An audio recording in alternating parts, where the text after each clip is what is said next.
জয় চন্দ্রশীল, কোন গানটা শুনবো তোমার কাছে? পরে না চোখের পলক। পরে না চোখের পলক, কি তোমার রূপের ঝলক। জয়ের একটা নিজস্ব ভয়েস আছে এবং শ্রদ্ধেয় এন্টুকিশোর স্যারের এই গানটি ওর ভয়েসে খুবই ভালো লেগেছে। আমি জ্ঞান হারাবো, মরে যাব, বাঁচাতে পারবে না কো। ও আমি জ্ঞান হারাবো, মরে যাব, বাঁচাতে পারবে না কো। পড়ে না চোখের পলক, ক লাস্টের যে ক, যেমন রেশম নরম, রেশম এবং নরম যখন তুমি গাচ্ছো আমার তখন না মনে হয়েছে যে দুটো শব্দকে একভাবে করে দিলে।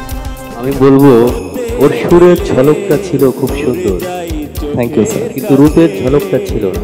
কাজল কালো ওই দুটি চোখ, ও চোখে জাদু আছে, চোখের আড়াল হতে গেলে তোরে যাই চোখের কাছে। আমি মাঝখানের একটা অন্তরা শুনবো, শুরুটা আমি কি একটু অ্যাক্টিং করে দেখাবো? হ্যাঁ, আমরা সেটা শুনবো।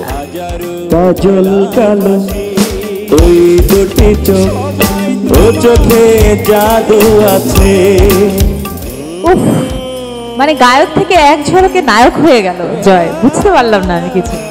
আমি জ্ঞান হারাবো, মরে যাব, বাঁচাতে পারবে না কো। ভালো লাগছে।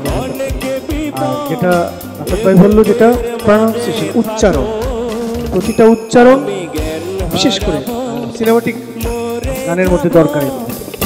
পরে না চোখের পলক, কি তোমার রূপের ঝলক।